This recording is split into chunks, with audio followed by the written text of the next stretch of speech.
ഈ സ്കൂട്ടറുകളിൽ തീ പിടിക്കാൻ മെയിൻ കാരണം എന്ന് പറയുന്നത്, ഞാൻ ഇലക്ട്രിക് സ്കൂട്ടർ എടുത്ത സമയത്ത് ലെഡ് ആസിഡ് ബാറ്ററിയാണ് എടുത്തത്. ഒരിക്കലും തീ പിടിക്കാൻ ചാൻസ് ഇല്ല. അതുകൊണ്ടാണ്. പക്ഷേ ഒരു കുഴപ്പമുണ്ട്, ഇലക്ട്രിക് സ്കൂട്ടറിൽ ഏറ്റവും വലിയ പ്രത്യേകത, ഒരു കമ്പനി ഉണ്ടാക്കി പല ബ്രാൻഡിലാണ് ഇറക്കുന്നത്. അതാണ് നമുക്ക് ആർക്കും അറിയാത്ത കാര്യം. അപ്പൊ ഭാവിയിൽ ഒരു 2 വർഷം കഴിയുമ്പോൾ ചീപ്പ് റേറ്റിൽ കിട്ടിയതെല്ലാം സാധനങ്ങൾ. അപ്പൊ ഇലക്ട്രിക് യുഗമാണ് ഇനി. ലെഡ് ആസിഡ് ബാറ്ററി വേറെ സിസ്റ്റത്തിലാണ് വർക്ക് ചെയ്യുന്നത്. അതിനെ 100% ആക്കിയെന്ന് പറഞ്ഞ പ്രശ്നമില്ല. അതേസമയം ലിഥിയം അയൺ ബാറ്ററിക്ക് അങ്ങനെ 100 ആക്കുമ്പോൾ ഒരു പ്രഷർ ബാറ്ററിക്ക് അത് ഉണ്ടാവുന്നുണ്ട്. ഇതിനകത്ത് ഒന്നല്ല, ഞാൻ 2 ഗ്യാസ് കുറ്റി കൊണ്ടുവന്നിട്ടുണ്ട്. ചാർജിങ് സ്റ്റേഷനിലൊക്കെ പോയി കഴിഞ്ഞാൽ ചിലയിടത്തൊക്കെ എഴുതി വെക്കും. ചില കമ്പനികൾ, നല്ല കമ്പനികളാണ് അവിടെ എഴുതിക്കും ഒരു 80-90% കൂടുതൽ നിങ്ങൾ ചാർജ് ചെയ്യരുത്. അത് അറിയാത്ത വേറെ ചിലർക്ക് എന്തെങ്കിലും മെഷീൻ കംപ്ലൈന്റ് ഉള്ളതുകൊണ്ടാണോ? ഹലോ ഫ്രണ്ട്സ്, നമ്മുടെ പുതിയൊരു ഷോർട്ട് വീഡിയോയിലേക്ക് സ്വാഗതം. ഈ ഒരു വീഡിയോ നമ്മൾ ഇലക്ട്രിക് വാഹനം അല്ലെങ്കിൽ ഇലക്ട്രിക് സ്കൂട്ടർ എടുക്കുന്നവർക്ക് യൂസ്ഫുൾ ആയിട്ടുള്ളൊരു വീഡിയോ ആണ്. കാരണം ഇതിനു മുമ്പ് നമ്മളൊരു വീഡിയോ ചെയ്തിട്ടുണ്ടായിരുന്നു, മഹേന്ദ്ര വെറിട്ടോ EVയുടെ ഒരു വീഡിയോ ചെയ്തിട്ടുണ്ടായിരുന്നു. അപ്പോൾ അദ്ദേഹം ബാറ്ററി ഫീൽഡിൽ വർക്ക് ചെയ്യുന്ന ഒരാളാണ്. അപ്പം ആ ഒരു ഫീൽഡിൽ വർക്ക് ചെയ്യുന്ന ആൾ 2 ഇലക്ട്രിക് വാഹനമാണ് യൂസ് ചെയ്യുന്നത്. അപ്പം ഇലക്ട്രിക് വാഹനം തീ പിടിക്കുന്ന കാര്യങ്ങളിലൊക്കെ കുറേ പേർക്ക് ടെൻഷനുണ്ട്. അതൊക്കെ പേടിച്ച് കുറേ പേര് ഈ വാഹനം എടുക്കാതെ പോകുന്നുണ്ട്. അപ്പം അതിൻ്റെ പ്രിക്വേഷൻസ് എന്താണ് എന്നുള്ള കാര്യങ്ങളൊക്കെ അറിയാനാണ് നമ്മൾ ചേട്ടനെ നേരത്തെയുള്ള വീഡിയോയിൽ നമ്മൾ കണ്ടിട്ടുണ്ട്. അപ്പം ഇതിനെപ്പറ്റി എന്താണ് വാഹനങ്ങൾ തീ പിടിക്കുന്നതിൻ്റെ കാര്യങ്ങളൊക്കെ പറയാനുള്ളത്? ഇലക്ട്രിക് വാഹനങ്ങളിൽ ഇപ്പോൾ ഒരുപാട് തീ പിടിക്കുന്നുണ്ട്. സ്കൂട്ടറുകളിലാണ് കൂടുതലും തീ പിടിക്കുന്നത്. കാറുകളിൽ അങ്ങനെ റെയർ ആയിട്ടേ ഉള്ളൂ. ഒരു വണ്ടിയും കണ്ട് കഴിഞ്ഞിടയിൽ ഒരെണ്ണം തീ പിടിച്ചുള്ളൂ. അത് എന്താണെന്ന് ഇതുവരെ അതിൻ്റെ റിപ്പോർട്ട് വന്നിട്ടില്ല.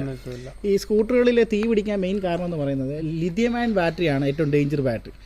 അത് നമ്മളൊരു വണ്ടി ചൂസ് ചെയ്യുമ്പോൾ ബാറ്ററിയെ പറ്റി ഒരു കറക്റ്റ് ഒരു എന്താ പറയുക സ്റ്റഡി നടത്തി, ബാറ്ററിയെ പറ്റി ഒരു സ്റ്റഡി നടത്തിയിട്ട് വേണം നമ്മൾ ഒരു വണ്ടി ചൂസ് ചെയ്യാൻ. കാരണം നമുക്ക് ഇലക്ട്രിക് സ്കൂട്ടറുകളിൽ 3 തരം ബാറ്ററികളിൽ വണ്ടി ഇപ്പം നിലവിൽ വിപണിയിലുണ്ട്. ലെഡ് ആസിഡ് ബാറ്ററി ഉണ്ട്, ലിഥിയം അയൺ ബാറ്ററി ഉണ്ട്, ലിഥിയം ഫോസ്ഫേറ്റ് ബാറ്ററി ഉണ്ട്. ഇതിനകത്ത് ഏറ്റവും സേഫ്റ്റി ഉള്ള ബാറ്ററി ലിഥിയം ഫോസ്ഫേറ്റ് ബാറ്ററിയാണ്. ഏറ്റവും സേഫ് ആയിട്ട്, ഏറ്റവും ലേറ്റസ്റ്റ് ആയിട്ട് വന്നത്. അത് കഴിഞ്ഞുള്ള ബാറ്ററി ഉണ്ട്, പക്ഷേ അത് ഇറങ്ങിയിട്ടില്ല നിലവിൽ സ്കൂട്ടറുകളിലോട്ടൊന്നും.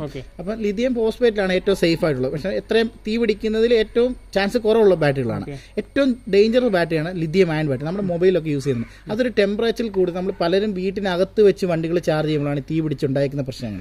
എന്നുവെച്ചാൽ ഒരു ക്ലോസ്ഡ് ആയിട്ടുള്ള ഒരു റൂമിനകത്തോ അല്ലെങ്കിൽ ഹ്യൂമിഡിറ്റി കൂടുന്ന ഒരവസ്ഥയിലാണ് ഈ പല വണ്ടികളും ഷോറൂമുകളിലും ഒക്കെ കത്തുന്നത്. ഓടുന്ന ഒരു സമയത്ത് കത്തുന്നതൊക്കെ റെയറായിട്ടേ നമ്മൾ കണ്ടിട്ടുള്ളൂ. പിന്നെ എന്തുകൊണ്ടാണ് കത്തുന്നത്? ടെമ്പറേച്ചർ കൂടുക. അതിനകത്ത് ഒരുപാട് സെല്ലുകൾ യൂസ് ചെയ്തിട്ടാണ് ഈ ലിഥിയം അയൺ ബാറ്ററികളൊക്കെ ഉണ്ടാക്കുന്നത്. ഒരു 25 ബാറ്ററി ഉണ്ടാക്കുന്നത്. ഒരു ചെറിയ നമ്മുടെ മൊബൈൽ ക്ലോക്കിലിടുന്ന ബാറ്ററി ടൈപ്പ് ഒരു 50 എണ്ണം 100 എണ്ണം അതുപോലെ മേളിൽ കാണിച്ചത്. അപ്പോൾ അത് വെച്ചിട്ടാണ് ഇത് വെക്കുന്നത്. അപ്പോൾ അതിൻ്റെ ക്വാളിറ്റി എപ്പോഴും നമ്മൾ ശ്രദ്ധിക്കേണ്ട. ഒരു ഇലക്ട്രിക് സ്കൂട്ടർ എടുക്കുമ്പോൾ ചാടി കയറിപ്പോയി നമ്മൾ ഒരു ഇലക്ട്രിക് സ്കൂട്ടർ എടുക്കാതെ നല്ല സ്റ്റഡി ചെയ്തിട്ട് മാത്രമേ എടുക്കാവൂ. എല്ലാ വണ്ടികളിലും നമ്മൾ തീ പിടിക്കുന്നില്ല. അത് നമ്മൾ ആദ്യം മനസ്സിലാക്കണം. ബ്രാൻഡ് കമ്പനിയുടെ വണ്ടികളിൽ ഒന്നും തീ പിടിക്കുന്നില്ല. അതിനാൽ ഈ ചൈനീസ് വെറും ലോക്കൽ റേഞ്ചിൽ നമുക്ക് ബാറ്ററികൾ വിപണിയിലുണ്ട്.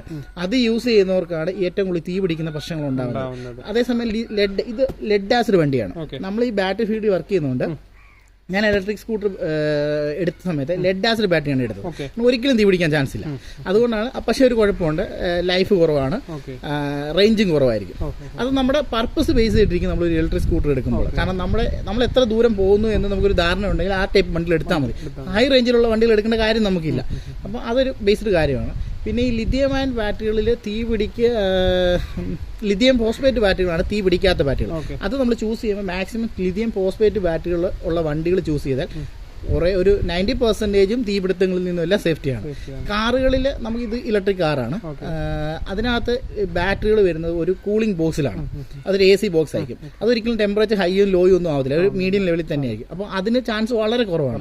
ഈ ബൈക്ക് സ്കൂട്ടറുകളിൽ അങ്ങനെ സംവിധാനമില്ല. നിലവിൽ ലോ റേറ്റ് ചെയ്തുണ്ട്. ഇതൊക്കെ 15,000 രൂപ മുതൽ 45,000 രൂപ വരുന്ന ബാറ്ററികളുണ്ട്. അപ്പോൾ അത് ഓരോ കമ്പനി ഏത് ചൂസ് ചെയ്യാൻ നമുക്ക് പറയാൻ പറ്റത്തില്ല. അപ്പോൾ ആ കുറഞ്ഞ ചൂസിങ്ങിലുള്ള വണ്ടി ഒത്തിരിയും ചൈനീസ് ഉണ്ട്. ഈ ഇലക്ട്രിക് സ്കൂട്ടറിൽ ഏറ്റവും വലിയ പ്രത്യേകത, ഒരു കമ്പനി ഉണ്ടാക്കി പല ബ്രാൻഡിലാണ് ഇറക്കുന്നത്. അതാണ് നമുക്ക് ആർക്കും അറിയാത്ത കാര്യം. അപ്പൊ ഈ വണ്ടി ഇത് റൊമായി എന്ന് പറഞ്ഞൊരു കമ്പനിയുടെ വണ്ടിയാണ്. ഇതേ വണ്ടി തന്നെ വേറെ കമ്പനി പലതും ഉണ്ട്. അതൊരു ഒരു കമ്പനി ഉണ്ടാക്കി പല ബ്രാൻഡുകൾ വിൽക്കുകയാണ്. അപ്പോൾ അതിന് ബാറ്ററി ചൂസ് ചെയ്യുന്നത് ആ കമ്പനിയാണ്. ഈ രണ്ടാമത്തെ കമ്പനിയാണ് ബാറ്ററി ഏത് വേണം, ടയർ ഏത് വേണം, അങ്ങനെയൊക്കെയുള്ള ചില കാര്യങ്ങൾ ചൂസ് ചെയ്യുന്നത്. അത് ഓരോ കമ്പനി അവരവരുടെ ക്രെഡിബിലിറ്റി അനുസരിച്ചുള്ള രീതിയിൽ ബാറ്ററി ചൂസ് ചെയ്യും. അപ്പോൾ വിലയിൽ വ്യത്യാസം വരും. ഇപ്പോൾ ഇത് തന്നെ ഞാൻ എടുത്ത് അങ്ങോട്ട് 70 രൂപ അങ്ങോട്ട് വന്നു. അതേസമയം ഇത് 55 രൂപ 60 രൂപയ്ക്കും ഉണ്ട്.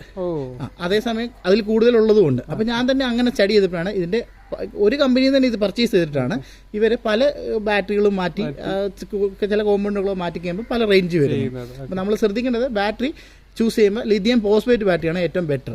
അത് തീ പിടിക്കുന്നതിനൊക്കെ നല്ല സംരക്ഷണമുണ്ട്. പിന്നെ എപ്പോഴും നമ്മൾ കുത്തിയിട്ടിട്ട് ഈ പറഞ്ഞ പോലെ ക്ലോസ്ഡ് ആയിട്ടുള്ള സ്ഥലത്ത് കുത്തിയിടാൻ ചാർജ് ചെയ്യാതിരിക്കുക. അതാണ്. പിന്നെ ഓട്ടോമാറ്റിക് നമ്മൾ എന്ത് സാധനവും ചാർജ് ചെയ്തിട്ടാൽ അത് നിറഞ്ഞു കഴിയുമ്പോൾ ഓട്ടോമാറ്റിക് ഓഫ് ആവും, കട്ട് ഓഫ് ആവും. എല്ലാ സാധനങ്ങളും കട്ട് ഓഫ് ആയി. പിന്നെ ഒരു പ്രശ്നമില്ല, ഏതൊരു സാധനം നമ്മൾ കുത്തിയിട്ട് കഴിഞ്ഞാൽ അത് ഓട്ടോമാറ്റിക് എപ്പം ബാറ്ററിയിൽ ആ ചാർജ് ആവുന്നു അത് കട്ട് ഓഫ് ആവും. പിന്നെ ആ ബാറ്ററിയുടെ കംപ്ലൈന്റോടോ അല്ല എന്തെങ്കിലും കംപ്ലൈന്റ് കൊണ്ടാണ് റെയർ ആയിട്ടാണ് ഇലക്ട്രിക് വണ്ടികൾ തീ പിടിക്കുന്നത്. അത് ഈ പറഞ്ഞ ലോക്കൽ കമ്പനികൾ മാത്രമേ കത്തുന്നുള്ളൂ, അല്ലാതെ ബ്രാൻഡ് കമ്പനിയുടെ ഒന്നും റെയർ ആയിട്ട്. ഈ വയറിങ്ങിനകത്തും പ്രശ്നം വരുന്നുണ്ട്, അതാണ് മെയിനായിട്ട് ഹീറ്റിങ്ങിന്റെ പ്രശ്നം കൊണ്ടൊക്കെയാണ് വരുന്നത് കൂടുതലും.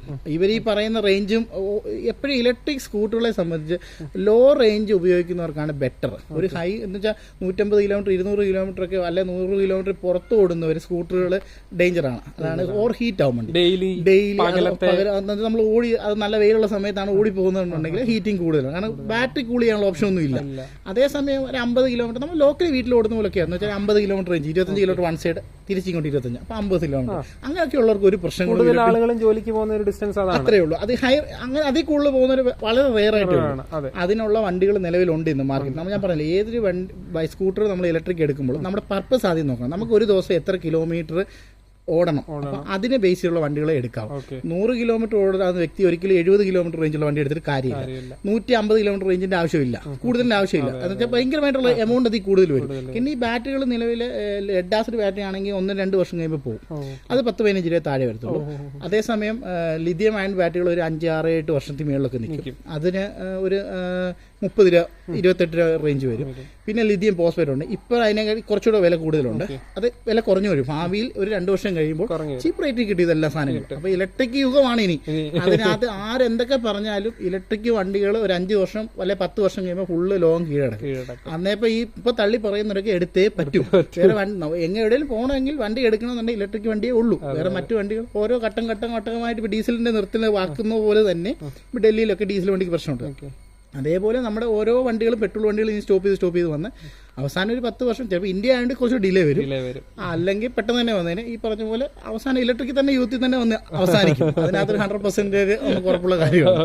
പിന്നെ നമ്മൾ ഈ ഒരു ഫീൽഡിലാണ് ആദ്യം എടുക്കുമ്പോൾ ഗുണങ്ങളും ഉണ്ട് ദോഷങ്ങളും ഉണ്ട്. ചില നഷ്ടങ്ങളും നമുക്ക് സംഭവിക്കും, ചില ലാഭങ്ങളും സംഭവിക്കും. അല്ല, വേറൊരു കാര്യം ഞാൻ ചോദിക്കാൻ വന്നത്, ഇതിലിപ്പം 80% ചാർജ് ചെയ്യുന്നതാണ് ബെറ്റർ എന്ന് പറഞ്ഞില്ലേ? അതെ.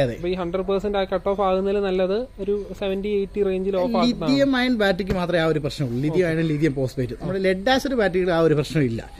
എങ്ങനെ ആക്കിയാലും പ്രശ്നമൊന്നുമില്ല. എപ്പോഴും ബാറ്ററികളിൽ 100% ആക്കാതിരിക്കുന്നതാണ് പ്രശ്നം. കാരണം ഈ ലെഡ് ആസിഡ് ബാറ്ററി വേറെ സിസ്റ്റത്തിലാണ് വർക്ക് ചെയ്യുന്നത്.